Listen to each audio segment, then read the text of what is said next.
Bienvenidos a Harry Potter Theory Español. En 2016 llegó Animales Fantásticos y Dónde Encontrarlos, la primera entrega de una supuesta saga de 5 películas. Nos presentaron nuevas partes del mundo mágico, algo similar pero diferente a la vez. Resaltó cómo era el mundo mágico en una época diferente en otro lugar del mundo, e hizo énfasis en todo tipo de criaturas y personajes, lugares que no habíamos visto. Vimos el mundo mágico en Estados Unidos por primera vez, criaturas como Nifflers, nueva magia, nuevos protagonistas y hasta un nuevo antagonista. La primera película fue una película mágica. Nos mostró cosas que serían no muy familiares para nosotros en un mundo que ya era familiar. Y 2 años después, en 2018, llegó la secuela, Animales Fantásticos, Los Crímenes de Grindelwald. Los Crímenes de Grindelwald siguió el camino de la primera película. Nos presentó nuevos conceptos e ideas, y empezaron a entrelazar aspectos del mundo mágico que ya conocíamos, algunas áreas de la serie original de Harry Potter. Esto fue una buena estrategia para intentar llamar y cautivar a las audiencias que sentían el peso de que no había contenido de Harry Potter, del viejo Harry Potter, el de cuando crecimos. Aquí fue cuando las cosas empezaron a tener problemas. A pesar de los mejores esfuerzos de Warner, cada una de las películas, al menos hasta ese momento, fue examinada muy a detalle por los fans, y muchos criticaron la historia, que se sentía un poco dispersa, pero se tomó nota de estos aspectos negativos, y llegaron grandes cambios para las siguientes películas de la franquicia. Reseñas negativas y mal desempeño en taquilla de la serie fueron algo que llamó la atención de Warner Bros. De manera súbita. Se preocuparon sobre sus planes de lanzar 5 películas. Warner ha mostrado una gran confianza y se ha esforzado para que la tercera película no repita el destino de las anteriores. La atención negativa obligó a los cineastas a reevaluar su estrategia y a retrasar el lanzamiento de la película para que pudieran tomarse el tiempo de reescribir el guión. Incluso pidieron ayuda del que ya había trabajado en Harry Potter, Steve Kloves.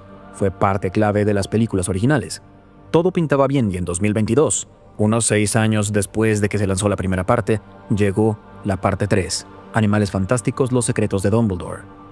Desafortunadamente, esta película tuvo el mismo destino de las primeras 2, y Warner se vio en la incómoda posición de frenar la producción de las películas siguientes.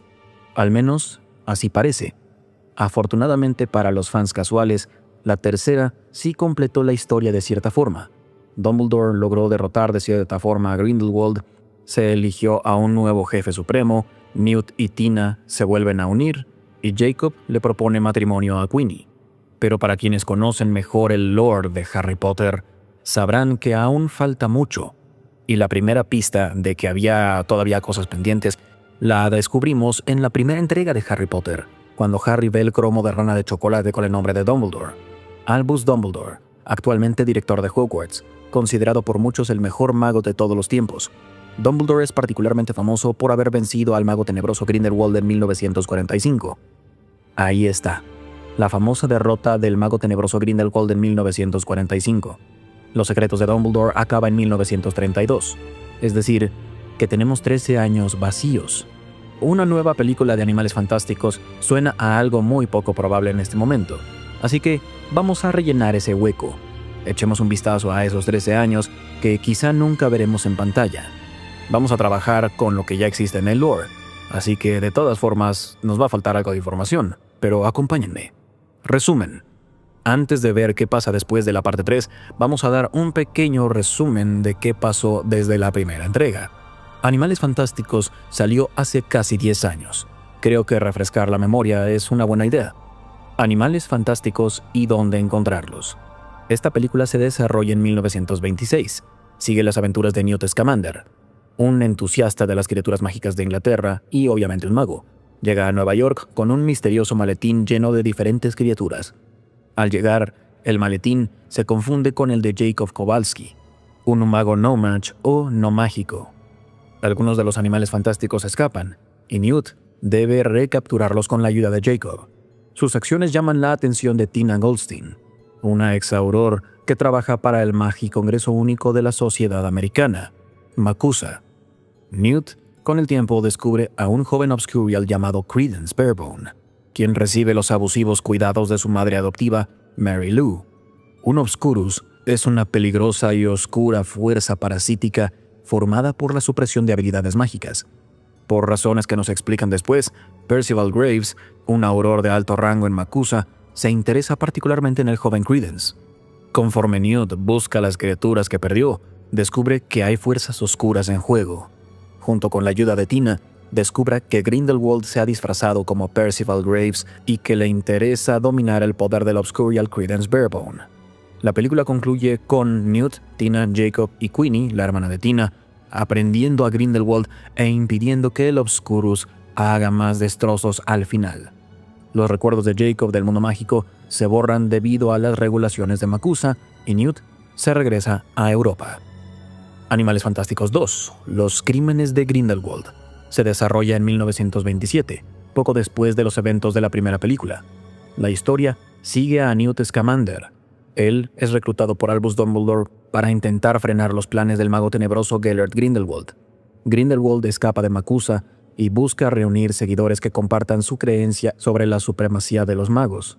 Newt, al principio, no está muy convencido de involucrarse, pero Dumbledore lo convence de buscar a Credence Barebone, quien se cree que es la clave para frenar el reinado de terror de Grindelwald. Mientras tanto, en París, Newt se encuentra con su antiguo interés romántico Lita Lestrange, quien ahora está comprometida con su hermano Theseus. El complejo pasado de Lita se combina con la búsqueda de Credence. Grindelwald reúne poder y aumenta la tensión en la comunidad mágica. Newt, junto con Tina, Jacob y Queenie, unen fuerzas para encontrar a Credence antes de que Grindelwald lo haga. Descubren que Credence está en un viaje para buscar su propia identidad. Busca respuestas a lo largo del camino. En la batalla clímax, Grindelwald convence a Credence de que se una a su casa al prometerle información sobre su pasado. Queenie también se pone de parte de Grindelwald, alimentada por el deseo de poder casarse con Jacob. Actualmente no puede hacerlo debido a las leyes mágicas. La película termina con el rally de Grindelwald, donde revela sus verdaderas intenciones de hacer una revolución. Prepara el conflicto que va a haber entre él y la resistencia, liderada por Newt y sus aliados. Antes de que tengamos los créditos, Grindelwald le revela a Credence que es miembro de la familia Dumbledore y que su verdadero nombre es Aurelius. Animales Fantásticos 3. Los secretos de Dumbledore. Se desarrolla en el año 1932. La película comienza con Dumbledore y Grindelwald, quienes brevemente se reúnen en un restaurante Muggle y aceptan sus sentimientos mutuos. Grindelwald revela su plan de destruir el mundo Muggle. Dumbledore dice que esto es una locura. Explica que alguna vez apoyó su ideología en la juventud, pero que desde entonces ha cambiado. Mientras tanto, en China, Newt Scamander ayuda a una criatura a dar a luz, pero los seguidores de Grindelwald matan a la madre y secuestran a una de las crías. Grindelwald busca aprovecharse de los poderes de la criatura. Sin embargo, Newt salva a otra criatura del mismo nombre, Killing o Chilling. Dumbledore no puede desafiar directamente a Grindelwald por un pacto de sangre, así que recluta a Newt, Theseus, su hermano, Lally Hicks, Yusuf Kama, Jacob Kowalski y Bounty para impedir el desarrollo del plan de Grindelwald. Viajan a Berlín e infiltran a Yusuf en las fuerzas de Grindelwald. Grindelwald convence a la Confederación Internacional de Magos de que lo absuelvan de sus cargos y eso le permite competir para ser jefe supremo de la Confederación Internacional. Los acólitos de Grindelwald arrestan a Theseus y planean asesinar a la candidata brasileña. Newt va a la prisión para liberar a Theseus. Jacob y Lally escapan, pero son culpados por intentar matar a Grindelwald. Credence, quien se enfrenta a Dumbledore, descubre que es el hijo ilegítimo de Aberforth y cuestiona su lealtad a Grindelwald. Más adelante, los líderes del mundo mágico se reúnen en Bután para la ceremonia de elección. Grindelwald usa necromancia para reanimar a la Chilling muerta y que lo elija como el nuevo jefe supremo. El equipo llega y se enfrenta a Grindelwald y sus seguidores. Queenie renuncia a Grindelwald y se une a Jacob. La Chilling sobreviviente por fin se rebela, se inclina ante Dumbledore, pero la jefe suprema termina siendo Vicencia Santos. Furioso, Grindelwald intenta matar a Credence, pero Aberforth y Dumbledore lo protegen. Sus hechizos chocan y se rompe el pacto de sangre. Grindelwald escapa. Aberforth acepta a Credence como su hijo y Jacob y Queenie se casan. Dumbledore agradece a Newt antes de desaparecerse en la noche. Y así deberíamos estar actualizados. ¿Qué pasó después? Si bien los escritos de Dumbledore sí cerró algunos puntos de la historia, de todas formas quedaron preguntas sin responder al final de la última película. Preguntas como ¿cuál fue el destino del nuevo miembro de la familia Dumbledore, Aurelius, también conocido como Credence Barebone? ¿Y quién es su madre? ¿Qué pasó con Tina y Newt? ¿Qué pasó verdaderamente con Ariana Dumbledore? ¿Cómo murió? ¿Qué pasó con Nagini después de los crímenes de Grindelwald? Y finalmente, ¿qué pasó con Grindelwald? Si bien no podré incluir tantos detalles como me gustaría, debido a que hay detalles del lore que simplemente no conocemos dentro del canon, de todas formas vamos a intentar responder estas preguntas. Credence. Después de los eventos de la ceremonia de elección, Credence tiene mucho dolor. Vemos que su padre Aberforth lo ayuda a bajar por las escaleras. Se ve bastante mal. Sin embargo, también acepta la invitación de su padre para que vaya a casa con él, a Hogsmeade. Aurelius acepta su nombre de nacimiento y regresa a Escocia, al hogar de Aberforth en la taberna Cabeza de Puerco a través de un traslador en Bután. Queda implícito que Aberforth va a intentar que su hijo se recupere y que tenga nuevamente buena salud. Sin embargo, aunque Aurelius sobrevive a los intentos de Grindelwald de matarlo, su naturaleza de Obscurial lo sigue envenenando. Eso nos lleva a creer que no le queda mucho tiempo. De ahí, las cosas quedan algo ambiguas, pero hay algunas cuantas pistas que nos dejan ver qué pasó con este nuevo Dumbledore. En su estado debilitado, vemos el Fénix de Credence. Se va volando a lo lejos, y en caso de que se hayan olvidado de ello, algo similar pasa con Dumbledore después de su muerte en El Misterio del Príncipe. Mientras estaba allí, súbitamente se dio cuenta de que los terrenos estaban en silencio. Fawkes había dejado de cantar, y supo, sin saber cómo, que el Fénix se había ido, había dejado Hogwarts para siempre, así como Dumbledore había dejado el colegio, había dejado el mundo, había dejado a Harry. El hecho de que el Fénix de Credence se vaya proyecta un destino sombrío para Credence. Para mí, esto sugiere que su tiempo estaba por terminarse. Unamos eso a que su salud se deterioró y que abruptamente desaparece del lore de Harry Potter, y podemos concluir que Credence murió poco después de su reunión con su padre. Algo trágico, pero es probable. No tenemos ninguna información sobre quién es la madre de Credence. Yo diría que fue una mujer muggle del Valle de Godric. Vamos con Tina y Newt. Podríamos decir que, a pesar del inusual romance entre Newt Scamander y Tina Goldstein en las primeras dos películas, es extraño que ella no aparezca en la tercera película. Esto dejó a muchos fans confundidos sobre qué pasó con su relación. La respuesta no muy satisfactoria detrás de la ausencia de Tina es que ella aceptó un nuevo puesto como jefa del departamento de Aurores, pero para mí no tiene mucho sentido. Yo en verdad no estoy seguro de qué pudo haber sido más importante que acabar con la amenaza más grande del mundo mágico, ayudar al hombre que amaba y, no sé, salvar a su hermana también. Por supuesto que Tina aparece al final de la película. Newt se emociona, se ven en la boda de Jacob y Queenie. Pero las cosas no quedan muy claras sobre qué pasó después. Vamos a intentar hacer algo al respecto. Les encantará escuchar que Tina y Newt sí se casan. En medio de lo que sucedió románticamente entre Jacob y Queenie en su boda, sospecho que Tina y Newt también habrán sido contagiados de algo de esto y expresaron sus sentimientos mutuos. Ver a gente cercana a ellos casarse probablemente les dio la idea de casarse también ellos dos. Poco después de casarse, se mudaron a Inglaterra, a Dorset para ser precisos, y tuvieron a un hijo, cuyo nombre no conocemos. Los Scamander también tuvieron 3 Kneazles de mascota, Hoppy, Millie y Molar. Newt y Tina con el tiempo se convierten en bisabuelos de los gemelos Lorcan y Lysander, hijos de su nieto Rolf, quien se casó con nada más y nada menos que Luna Lovegood. ¿Qué pasó con Ariana Dumbledore? ¿Cómo murió? No debería ser ninguna sorpresa que Dumbledore llevó sobre sus hombros el peso de la culpa por haber participado en la muerte de su hermana, de una u otra forma. Lo que se nos ha dicho de su muerte es que ella quedó atrapada en un duelo entre Albus, Aberforth y Grindelwald. Más allá de eso, nada se nos revela sobre el destino de Ariana, pero creo que pudo haber sido un hechizo de Albus el que la matara. Desde el inicio de la franquicia de Animales Fantásticos, Grindelwald muestra una gran obsesión por controlar al Obscurus Credence Barebone, y creo que su obsesión viene de sus encuentros pasados con Ariana. Sospecho que Ariana, quien era una Obscurial también, fue capaz de superar a Grindelwald durante una pelea que llevó a su muerte. En su confusión, Ariana tomó la varita de Grindelwald. Posiblemente intentó salvar a Aberforth de la maldición Cruciatus que Grindelwald estaba usando para torturarlo. Sin embargo, fue Albus quien terminó matando a Ariana durante el incidente, lo cual más adelante le dio la habilidad de vencer a Grindelwald. Sospecho que Grindelwald poseía la varita de Sauco antes de que se enfrentara a Albus, Aberforth y Ariana en el Valle de Godric. Hay suficiente tiempo para esto, ya que Aberforth menciona que Albus y Grindelwald se conocieron pocas semanas antes de que regresara al colegio. Grindelwald había investigado la varita desde el inicio del verano, después de dejar Durmstrang. Es probable que ya tuviera conocimiento sobre las reliquias antes de unirse con Albus.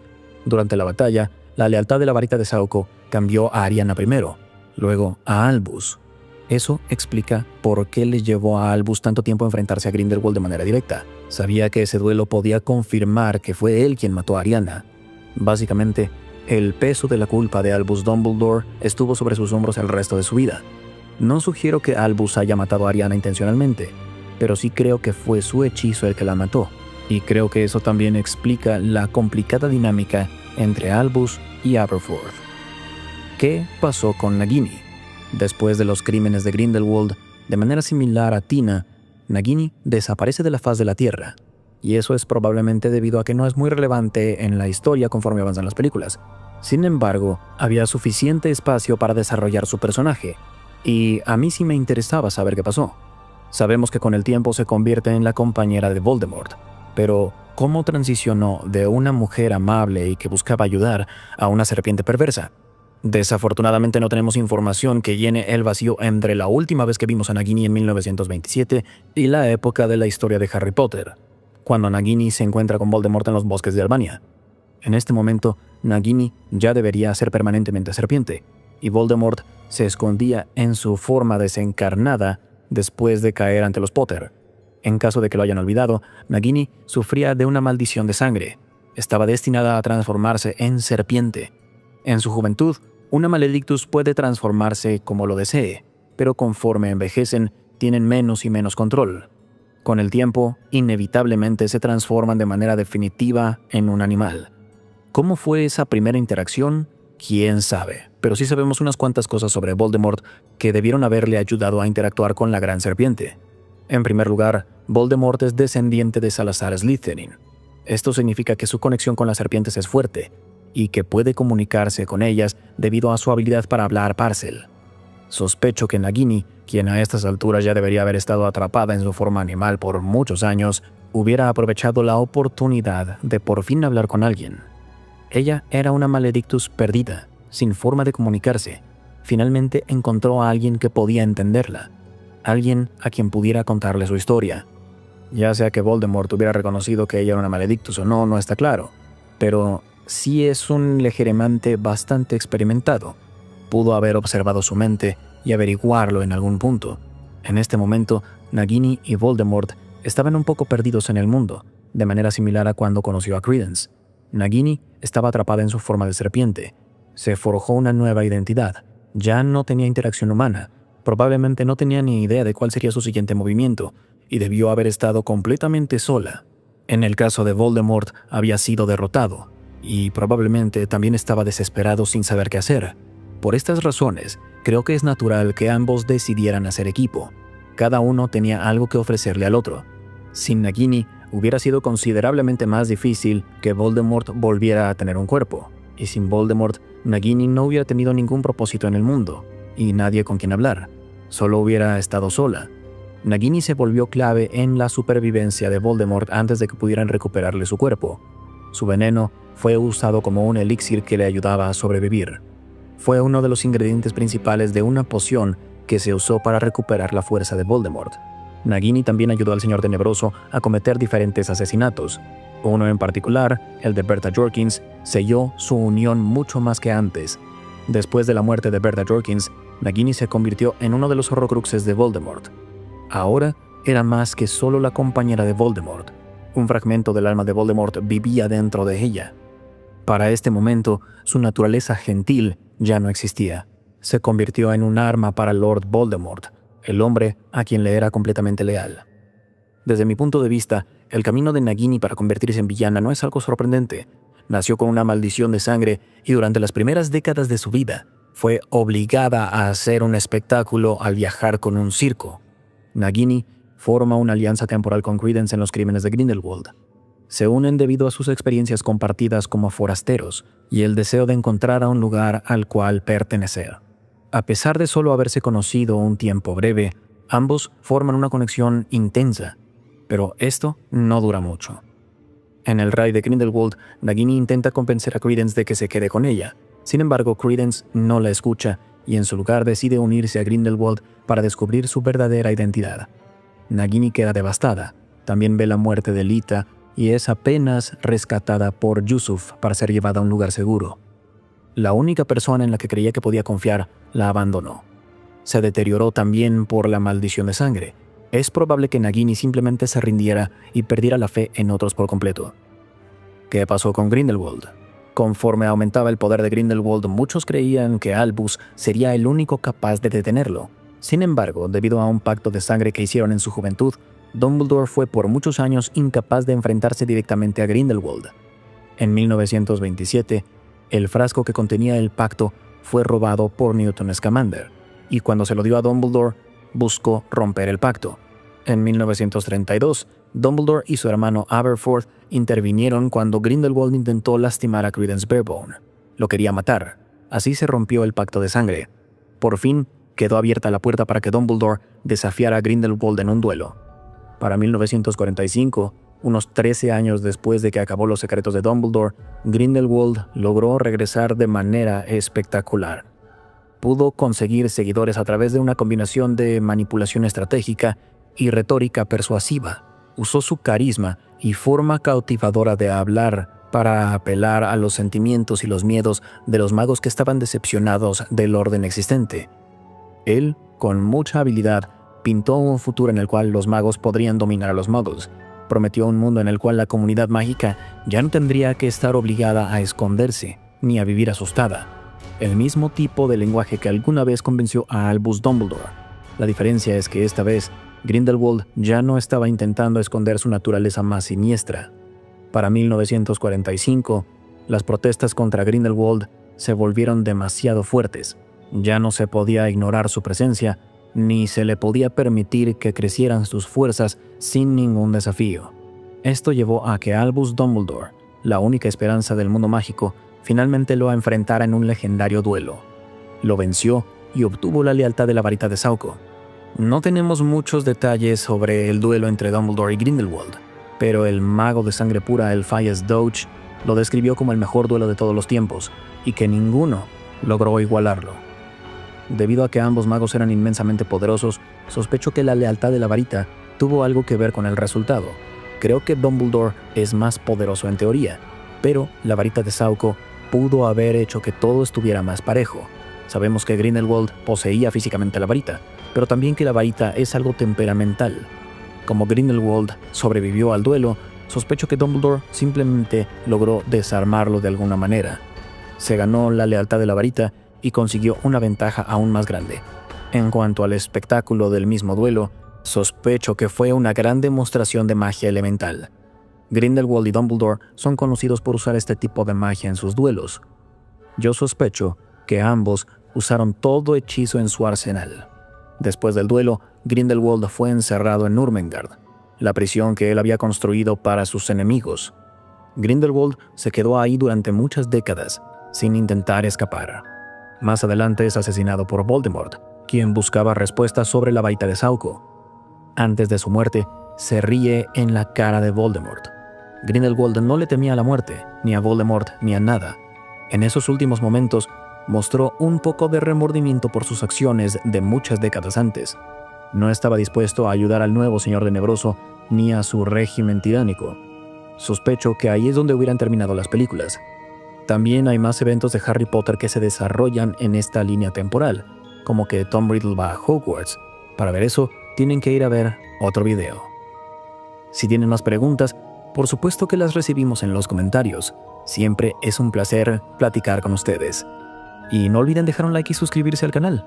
Hasta la próxima. Recuerden, la magia florece solo en almas únicas.